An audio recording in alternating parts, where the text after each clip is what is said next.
Et pourtant, lorsqu'on se penche sur le thème natal de l'auteur, il semble flagrant que sa dominante lunaire colle à merveille avec le contenu de son œuvre romanesque qui, je cite encore, est une réflexion majeure sur le temps et la mémoire affective, comme avec son style, dont on remarque les phrases souvent longues qui suivent la spirale de la création en train de se faire, cherchant à atteindre une totalité de la réalité qui échappe toujours.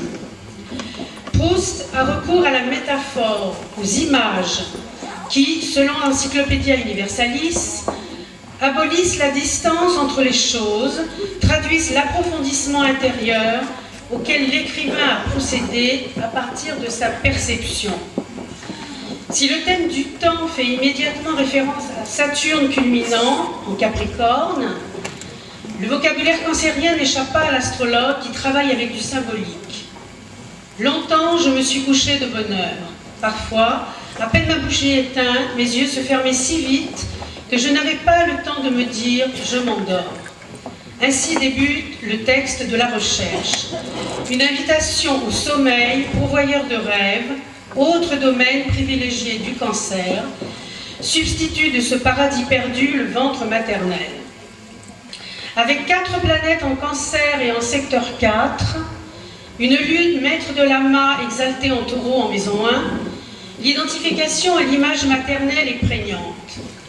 L'enfant sensible, chétif et asthmatique, Neptune, maître de 12, conjoint à l'ascendant et carré Mercure, maître de 6, ne se remettra jamais vraiment de la perte de sa mère. Je le cite, « Ma vie a désormais perdu son seul but, sa seule consolation, sa seule douceur, son seul amour. » François-Bernard Michel, un médecin spécialiste des maladies respiratoires et auteur d'un Proust et les écrivains devant la mort, écrit « Seuls les artistes savent en effet comprendre et exprimer ces désordres du corps dont ils vivent les affres. » Marcel se réfugie dans son asthme.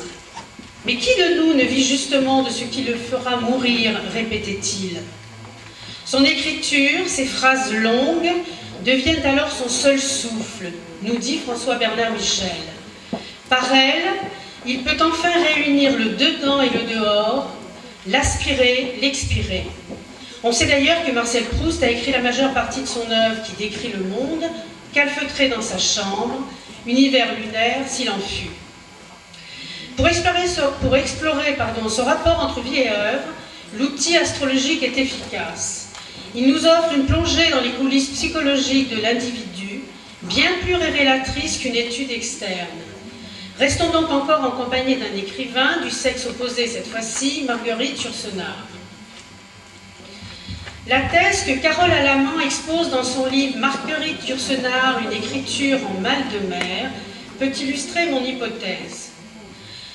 L'auteur s'y interroge, je cite, « sur les rapports existants entre la poétique yourcenarienne et la perte de la mer. » Elle cherche à montrer, en fouillant le texte, comment l'œuvre même de Yourcenar répond à une logique de déplacement, voire de disparition, à une tentative de mettre en scène un refus d'être là, qui scie son impossibilité d'occuper une place définie, une place nommable.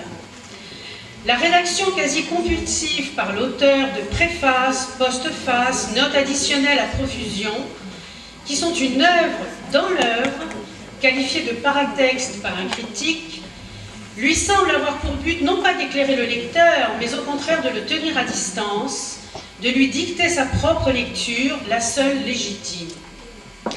Marguerite Yourcenar endosserait ainsi la paternité de son œuvre en s'en faisant créateur absolu. Je cite, « Elle doit son existence à un effort de l'esprit, elle est une idée, à la rigueur sortie de rien. Ce qui caractérise le créateur, c'est qu'il n'a pas été créé.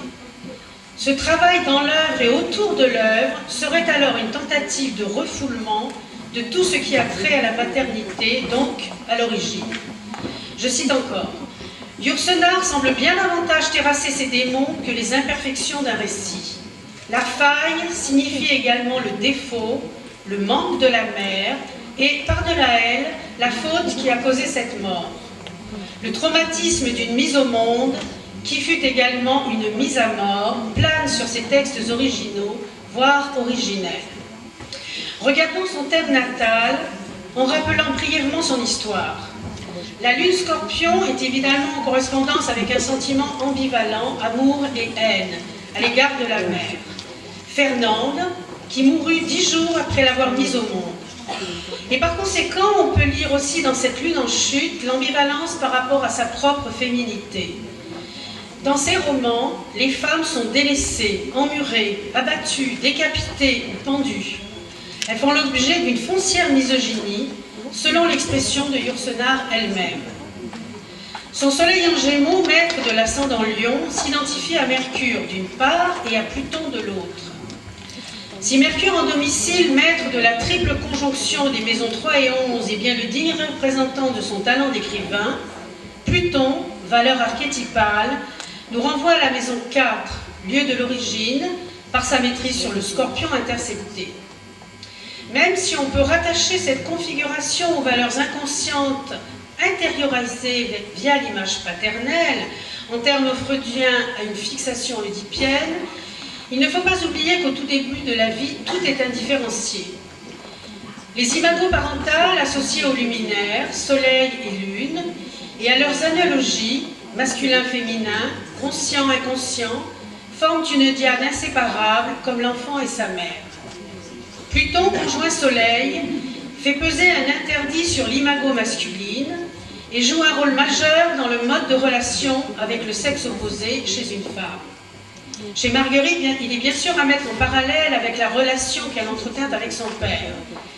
Élevée dans l'enfance par des nurses et enseignée par des institutrices, elle n'alla jamais à l'école. Son père prit son éducation en main à la puberté et commença à s'intéresser véritablement à sa fille quand elle fut en âge de partager avec lui des intérêts littéraires. Elle reçut de lui les bases d'une culture classique, son goût pour le nomadisme, et hérita de ses velléités d'écrivain qu'elle se chargera visiblement ensuite de réaliser pleinement. Ce père lui donna même son roman inachevé qu'elle eut l'autorisation de transformer en nouvelle à la condition qu'elle le signe de son nom. On connaît aussi l'histoire de son pseudonyme Yourcenar, anagramme de son nom Créancourt, qu'elle inventa avec papa. Le soleil en Gémeaux, conjoint Mercure, vivacité, mobilité, reflète aussi le versant adolescent prolongé de Michel de Créancourt, son père, homme cultivé et joueur, qui, selon l'heureuse expression de Josiane Savigno, avait fait de la dissipation un art. Cette relation père-fille érotisée en vase clos oblitera sans doute profondément son imago masculine, son animus, ce qui se traduisit chez elle, entre autres, par son attraction pour des hommes non libres, généralement homosexuels. D'abord André Fregnault, dans sa jeunesse, auquel elle voit une passion non réciproque et qui lui inspira le recueil de poèmes Feu. Puis, à la fin de sa vie, Jerry Wilson, un jeune homme avec qui elle formera un couple assez improbable et qui mourut du sida. Elle ne survécut d'ailleurs que 2 ans à ce deuil.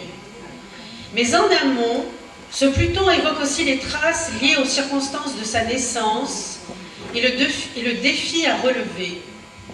Pour pouvoir être soi, soleil, il va falloir s'affronter au complexe mortifère Pluton, tenter de transformer en créativité l'angoisse de mort. Vénus en Cancer se trouve en maison 12 et de plus face à Saturne, une opposition valorisée par sa position sur l'axe de l'horizon. Outre les aptitudes imaginatives qu'elle confère, cette Vénus nous évoque à la fois des valeurs sensibles, de la vulnérabilité, de la sensorialité, mais aussi une immaturité affective ainsi qu'une riche fécondité psychique. La libido semble fixée dans la nostalgie de la période fœtale et la sensualité tend à la régression. Le complexe d'abandon en est d'autant plus douloureux.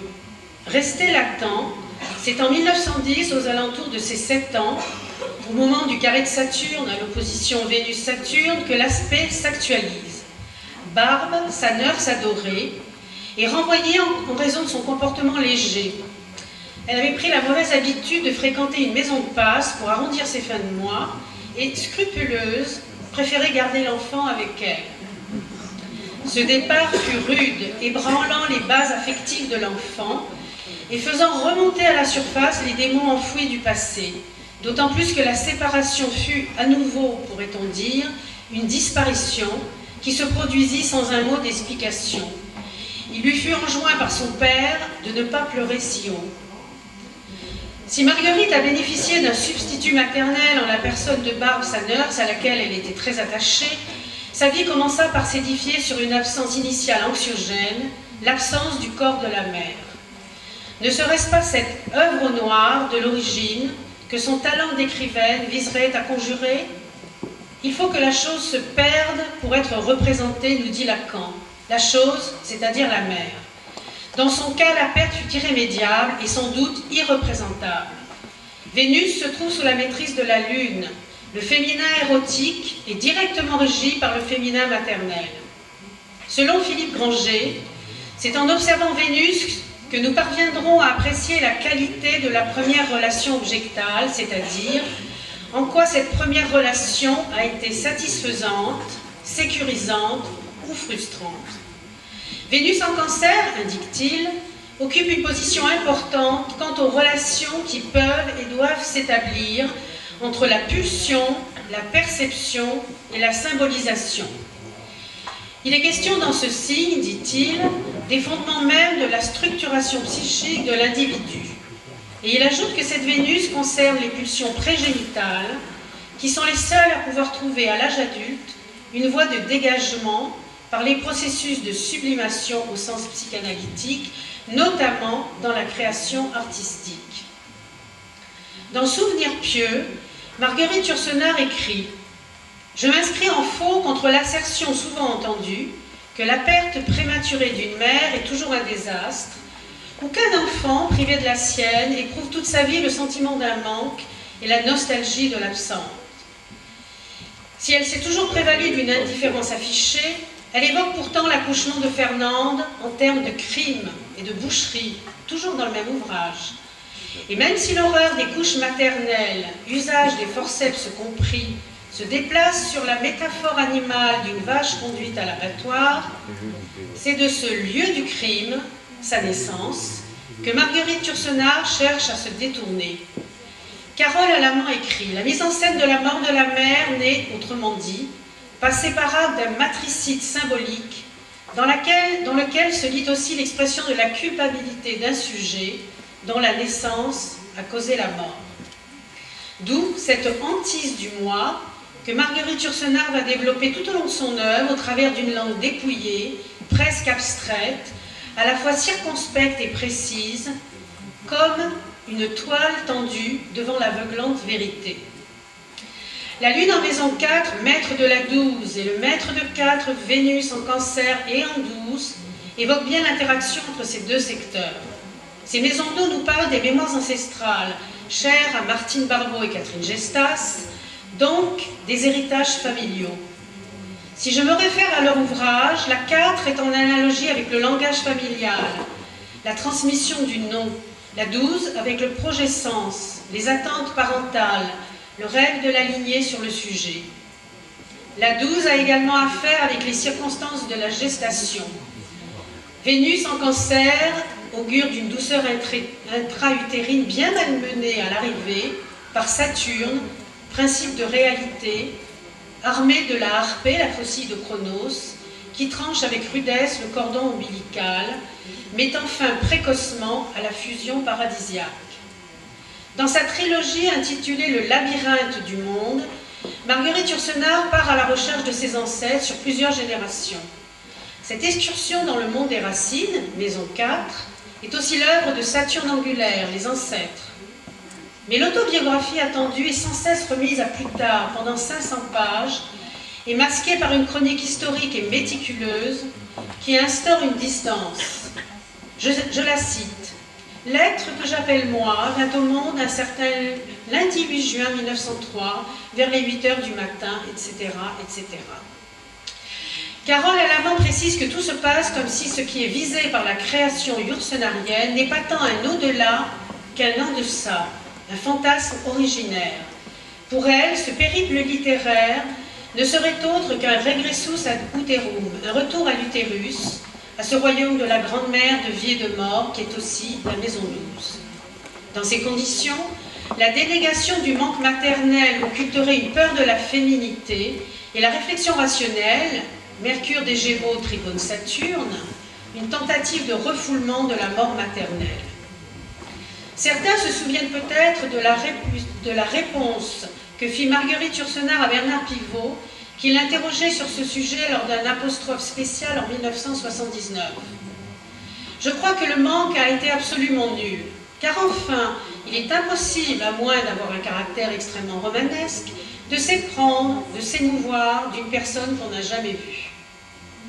Nombreux sont ceux qui ont relevé dans son œuvre, d'une part la place réservée à la féminité niée, les voix féminines toujours tues, la parole donnée au narrateur masculin et la minimisation constante du lien mère-enfant. D'autre part, le refus de l'écriture autobiographique, la sévère critique du moi, la hantise de ce qui est personnel ou subjectif, la réécriture systématique du texte, introduisant toujours plus de distance, également le didactisme de préface qui barre l'accès au texte bien plus qu'elle ne le facilite. On peut penser aux valeurs sèches, Saturne et Uranus, valorisées, mais dissonants dans le thème. Carole Alamand en conclut que pour Marguerite Yourcenar, la maternité, sinistre privilège de la féminité, devient l'objet d'un rejet.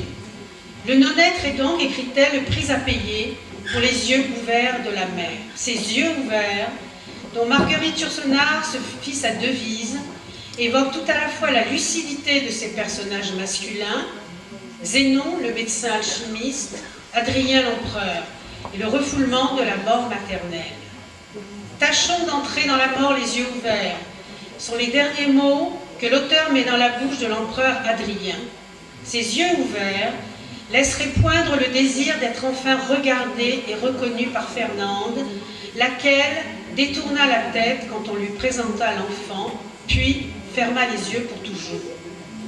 On connaît l'importance de la relation initiale du nourrisson à sa mère. Depuis Françoise Dolto et ce qu'elle a appelé l'image inconsciente du corps, nous savons que la sécurité intérieure se construit au stade précoce et s'élabore autour de la notion de narcissisme primaire. Les professionnels de la toute petite enfance soulignent combien le regard de la mère est fondamental dans le développement psycho-affectif de l'enfant, à l'égal des modes de nourrissage et de toucher. Ce regard est perçu comme l'intronisation au monde des vivants, une sorte de baptême tacite. Françoise Dolto explique que l'image inconsciente du corps se forme par le jeu des sensations, des perceptions, des émotions, tout ce qui est agréable ou désagréable. Cet ensemble, engrammé dans le corps, on peut penser aux mémoires cellulaires, va jouer plus tard un rôle majeur dans la relation du sujet à autrui. Les luminaires, soleil et lune, ne sont-ils pas en astrologie traditionnelle symbole des yeux? Pour ce qui concerne le narcissisme primaire, nous l'avons vu, Vénus et la maison 2 sont convoquées. La maison 2 débute en Lion et se continue en Vierge. Nous retrouvons via leur gouverneur, Soleil et Mercure sous l'égide de Pluton. C'est dire combien le narcissisme primaire est ici captif de l'archétype mortifère. Carole Alamand fait bien ressortir du texte lui-même cette problématique centrale dans l'œuvre. Marguerite Yourcenar a mis à profit ses talents d'expression. Mercure Gémeaux, maître de Troie, en composant une œuvre, elle a pu s'affirmer socialement, Soleil en maison 11, se faire reconnaître et se renarcissiser en devenant, ce qui est paradoxal, la première femme à entrer à l'Académie française. Elle qui avait déclaré « La femme qui écrit ne se sent pas femme ». C'est en effet le pôle masculin qui semble ici mener le jeu. Soleil-Mercure opposé Uranus, Trigone, Mars et Saturne, en hémisphère diurne, mais dans le signe androgyne des Gémeaux. Quant aux valeurs féminines, Lune en Scorpion, Vénus en Cancer, elle s'allie à Jupiter des Poissons, un magnifique trigone en eau, une belle dominante humide, principe de liaison, d'adhésion, où Jupiter, maître de la maison 9, ouvre la porte aux idéaux, dans un mouvement de communion, voire de compassion. Ses combats écologiques, ses engagements discrets dans de nombreuses associations de défense des animaux, et pour finir le legs de nombreux de ses biens à plusieurs de ses organismes, montrent, s'il en était besoin, que la fonction sentiment n'était pas inhibée chez elle.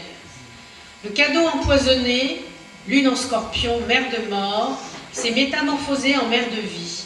On voit aussi comment Jupiter Apex a pu jouer comme fonction de déplacement et servir d'ambassadeur aux valeurs de la neuf.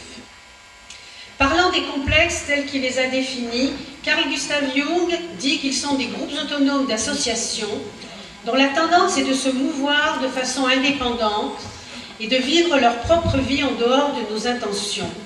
Cette façon de voir explique bien des choses, poursuit-il, comme par exemple le simple fait qu'un poète puisse dramatiser ses contenus mentaux. Quand il crée un personnage au théâtre ou dans un poème, une pièce, un roman, il pense qu'il s'agit simplement du produit de son imagination, mais ce personnage s'est en fait secrètement fabriqué tout seul. Tout romancier ou écrivain niera que ces personnages ont une signification psychique. Mais vous le savez tout autant que moi, dit Jung, en réalité, ils en ont bien une. C'est pourquoi il est possible de lire la psyché de l'écrivain en étudiant les personnages qu'il crée. Dans un autre registre, l'œuvre cinématographique de Roman Polanski, dont les vicissitudes ont maintes fois défrayé la chronique, reflète aussi son monde intérieur. Son thème natal nous présente le soleil en lion, un ascendant balance et une lune en cancer, culminant en compagnie serrée de Pluton. Cette conjonction apex de l'opposition de Mars en maison 1 à Uranus en 7 trône ici dans une position d'importance. Le rapprochement symbolique des planètes évocatrices de la vie et de la mort, Lune et Pluton, c'est l'association de deux planètes féminines et inconscientes. Dans son dictionnaire des aspects astrologiques, Martine Barbeau écrit de cet aspect que c'est la conjugaison, veuillez m'excuser, d'une planète de sensibilité avec une autre de pulsion agressive ou érotique, d'où des amours passionnés où se mêlent des sentiments extrêmes dans une dialectique amour-haine. Quel que soit le schéma originaire dans lequel s'est développé ce type d'imprégnation maternelle, il se double toujours d'un arrière-plan anxiogène, générateur d'agressivité et de culpabilité à un degré ou un autre. La rencontre Lune-Pluton, c'est la mère menaçante, terrifiante, et ou la mère menacée, terrifiée. L'image maternelle est chargée d'une toute-puissance d'autant plus effective qu'elle demeure inconsciente. Le plutonien s'empare du fantasme de l'omnipotence en jouant la provocation, une tentative de maîtriser ce qui l'angoisse. Sa défense favorite est le clivage, cher à Mélanie Klein, qui sépare le bon objet du mauvais, mécanisme auquel sont liés, dit-elle, l'angoisse de persécution et l'idéalisation. On est en droit de se demander ici ce qui, dans la relation à la mère, est potentiellement mortifère. Par ailleurs, la double dissonance de valeurs chaudes et sèches, Mars et Uranus, à la Lune plutonisée, intensifie l'expression des émotions. Le sentiment de sécurité très dépendant du ressenti est aux prises avec l'angoisse de désintégration Pluton, l'angoisse de séparation Uranus et l'agressivité pulsionnelle de survie Mars. Voilà une configuration où l'impulsion, l'audace et la révolte, en signes cardinaux vecteurs d'élan, mobilisent le sujet et le mettent sous tension. Enfin, Vénus, maître de l'ascendant, est en Vierge, en maison 12, conjointe à Jupiter auquel s'identifie. C'est, pourrait-on dire, la grenouille qui veut se faire plus grosse que le bœuf.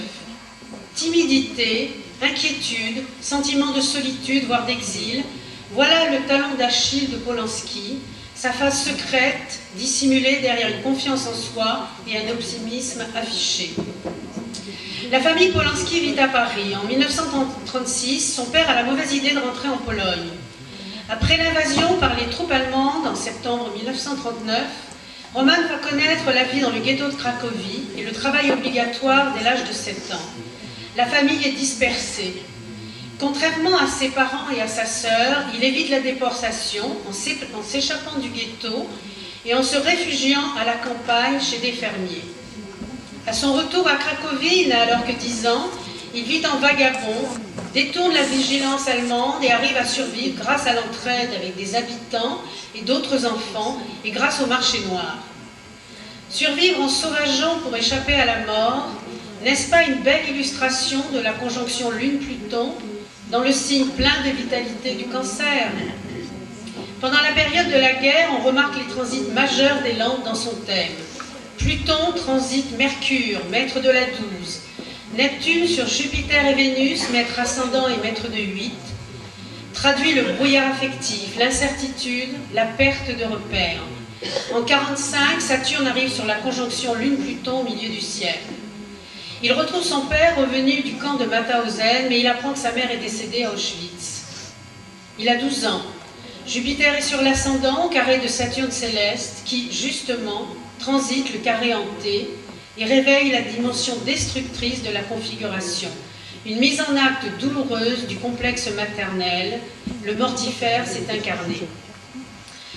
Sa relation avec son père devient conflictuelle. Le soleil en Lion est en maison 11, secteur des amitiés. C'est avec un ami d'enfance qu'il découvre sa vocation. Il rêve d'être un artiste et fréquente plus assidûment les salles de cinéma que les cours d'école. Il rate son bac, puis entre aux Beaux-Arts dont il est renvoyé. C'est décidé, il veut être acteur. Le soleil est l'échappatoire de la configuration dissonante. Être vu, reconnu, aimé, bref, briller aux yeux des autres, c'est pour lui la panacée. Un succès sur les planches lui ouvre une carrière de comédien, mais c'est finalement son entrée à l'école de cinéma de Łódź, où il réalise 8 courts-métrages remarqués qui lui met le pied à l'étrier de sa carrière de réalisateur.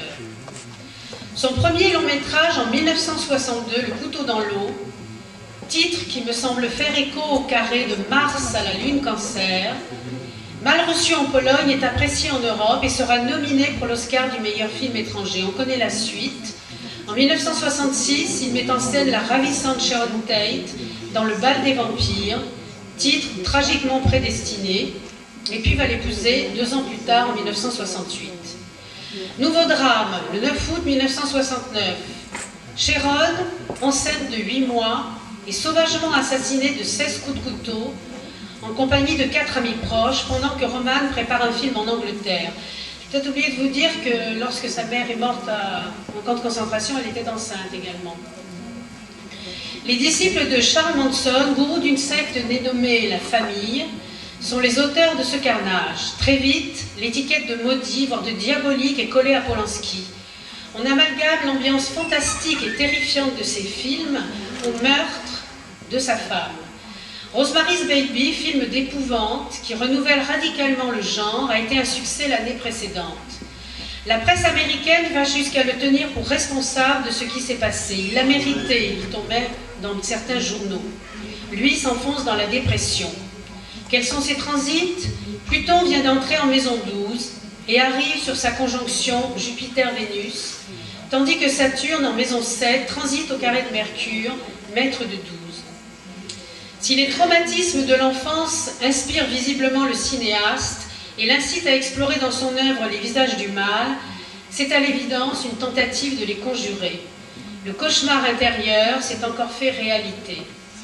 À partir de Chinatown, il goûte au succès professionnel. Il est devenu un cinéaste en vogue.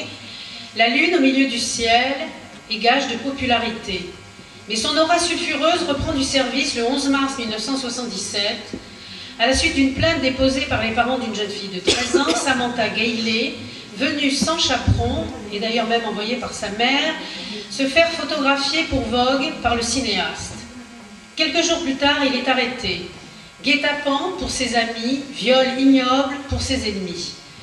Si cette dernière accusation n'est pas retenue par la justice, il est inculpé pour relation sexuelle illégale avec une mineure. Il plaide coupable, mais n'échappe pas à l'incarcération. Pendant 42 jours, il est maintenu à l'isolement, maison 12, certains détenus ayant juré d'avoir sa peau. Ses avocats et les parents de Samantha se mettent finalement d'accord sur une transaction financière. La conjonction Lune-Pluton, qui chez un homme associe dans l'inconscient l'image du féminin archétype de la mort, se projette sur la femme et oriente son attitude à son égard. Cette attitude peut osciller de la fascination à la soumission, style la femme et le pantin, jusqu'à l'hostilité et l'agressivité, en passant par la mise à distance de sa supposée puissance, en la traitant comme un objet. On retrouve les vertus du clivage qui neutralisent. La sexualité violente peut alors se faire le théâtre privilégié d'une mise en scène des fantasmes destructeurs. Ce comportement peut d'ailleurs passer d'un extrême à l'autre, voire alterner chez un même sujet. Tout se passe comme si le désir d'exercer un pouvoir sur l'autre était le reflet inversé de celui qui a été subi et refoulé. Un tel complexe est généralement déconnecté du reste des instances de la personnalité. Quand il est activé, l'être est comme possédé. Il peut alors manifester un comportement pervers, pouvant aller jusqu'au sadisme et à la cruauté. Les faits divers des journaux regorgent d'exemples à ce sujet. Polanski adorait son épouse Sharon Tate, dont il était, dit-on, fou amoureux. Son décès, dans les conditions atroces que l'on a décrites, a certainement constellé à nouveau en lui le complexe maternel et sa charge affective ambivalente. La consommation frénétique de jeunes femmes à laquelle il s'est par la suite adonné semblerait indiquer que l'autre versant était alors à l'œuvre. Quoi qu'on pense sur le plan de la moralité des actes de l'adulte de 44 ans qu'il était, l'épisode Samantha vient s'inscrire dans ce tableau. Libéré sous caution 6 semaines plus tard, Polanski apprend que le juge veut faire un exemple de son cas et que son procès ne va pas s'arrêter là. N'écoutant que son instinct, dont il ne manque certes pas, il prend la poudre d'escampette. Le 1er février 1978, il quitte l'Amérique, où il ne pourra jamais retourner. À cette date, Pluton est en conjonction de son ascendant Balance et carré à son milieu du ciel. Le changement de destinée semble lié à une sorte de fatalité. Il se retrouve à nouveau proscrit et fugitif. La large conjonction Soleil-Neptune encadrant le nœud sud n'y est sans doute pas pour rien. L'image paternelle troublée implique de l'irréalisme, voire de la marginalité, et une certaine difficulté à définir sa propre identité. De plus, comme l'écrit Luc Biget, les planètes conjointes au nœud sud représentent les mémoires comportementales qui nous enchaînent au passé. Retour à la case départ, Paris, son lieu de naissance. Les années passent, les films aussi. En 1989, Roman Polanski épouse sa nouvelle actrice fétiche, Emmanuelle Seigné, sous le transit de Pluton au carré de son Saturne natal. Les vieilles structures s'effondrent, de nouvelles bases devraient pouvoir s'ériger sur les décombres du passé. Il aura 2 enfants, Morgane et Elvis, une nouvelle vie plus bourgeoise, un bel appartement, des honneurs, et un chalet en Suisse où il passe des vacances. En 2002, il obtient toute une série de récompenses, dont la Palme d'Or à Cannes pour Le Pianiste, un film dans lequel il évoque un sujet qui le touche de très près, celui de l'occupation de la Pologne et du ghetto de Varsovie. Le film reçoit un Oscar qu'il ne peut pas aller chercher. Harrison Ford se charge de le lui apporter à Deauville la même année. Standing ovation outre-Atlantique à l'annonce de son nom. Uranus est sur son nœud nord, opposé au Soleil et sextile à lui-même, Jupiter sur le milieu du ciel et Pluton au sextile de l'ascendant. Dans ce ciel maintenant limpide, coup de tonnerre le 26 septembre 2009. Interpellé à l'aéroport de Zurich alors qu'il se rendait à un festival de cinéma dont il était l'invité d'honneur, Polanski est rattrapé par le passé. Il tombe sous le coup d'un mandat d'arrêt américain pour l'affaire Samantha qui ressurgit. Malgré les demandes réitérées de la victime, qui souhaite que l'affaire soit classée, il est à nouveau emprisonné. Uranus s'oppose alors à sa conjonction Vénus-Jupiter en 12, tandis que Saturne, qui vient d'entrer dans ce secteur, la transite. Jupiter et Neptune sont en opposition à son Soleil et quinconce à sa Lune Pluton, sur laquelle Mars arrive pile pour jouer le déclencheur. Assigné à résidence le 4 décembre, jour où la Lune repassait sur la conjonction Lune-Pluton, il attend anxieusement, on peut l'imaginer, la suite du feuilleton. Bracelet électronique à la cheville, il termine la post-production de The Ghostwriter, adaptation d'un roman L'homme de l'ombre, et prépare l'adaptation de son film Carnage, sorti en 2011 sur nos écrans. Des titres évocateurs. Libéré le 10 juillet 2010, Polanski retrouve sa liberté mais limitée dans la France, la Pologne et la Suisse. Chez le plutonien, il y a souvent occultation du passé. On refoule parce qu'on est aux prises avec la terreur d'être détruit si la réalité se dévoilait. On construit sur un refus viscéral, mais l'énergie souterraine se transforme en angoisse, en désir destructeur et en culpabilité dans un jeu complexe où l'on se retrouve et la victime et le bourreau. Un thème qui court dans l'œuvre de Roman Polanski, œuvre qui, selon les mêmes sources, est largement reliée au traumatisme de son enfance. Elle révèle une profonde unité dans la mesure où elle se veut une exploration du mal sous toutes ses facettes. Elle illustre les passions excessives de l'âme humaine et les méandres de l'oppression psychologique. Le réalisateur crée un univers absurde, paranoïaque et kafkaïen, je cite toujours, chargé de visions fantastiques où l'homme peut basculer à tout moment. Je cite encore, la cruauté des destins mis en œuvre avec un plaisir pervers, malsain, mettant mal à l'aise, dans un contexte culturel se voulant sophistiqué, est une constante et pratiquement une marque de fabrique de ces films. Une véritable confrontation à l'ombre plutonienne, ne trouvez-vous pas? Pour conclure, j'ajouterai que les planètes lentes, qu'on appelle aussi transpersonnelles, font se télescoper l'histoire d'un sujet ancré dans sa généalogie, avec le contexte collectif dans lequel elle s'est déployée. On peut d'ailleurs mettre ces valeurs astrologiques en correspondance avec les archétypes qui, selon Jung, sous-tendent l'inconscient collectif et sont les structures mêmes de la psyché. Si les artistes nous tendent des miroirs attractifs ou répulsifs, c'est bien parce que leur travail est consciemment ou inconsciemment le reflet des nœuds névralgiques qui les habitent. En mettant en lumière les monstres qui y sont tapis, ils nous aident peut-être à apprivoiser les nôtres. L'ombre se fait alors utérus de renaissance. Merci de votre attention.